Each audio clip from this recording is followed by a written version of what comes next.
Umamin sa Senado ang dating district engineer ng DPWH sa Bulacan na pumupunta ho siya sa casino kasama ho yung kanyang assistant district engineer. Sa pagdinig nga ho kahapon ng Senate Blue Ribbon Committee, inilahad nitong si Henry Alcantara na ilang ulit ho siyang sumama kay Bryce Erickson Hernandez para magsugal. Kasunod nga ho ito ng ibinunyag ni Senator Ping Lacson na nilulustay daw ng dalawang opisyal ang 300 million pesos sa kasino.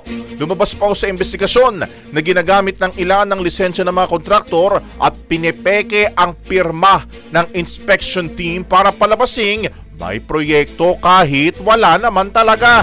Dahil ho dyan, imbis na mapunta raw sa flood control projects ang pondo, yun, nauubos ho at nasusunog sa kasino.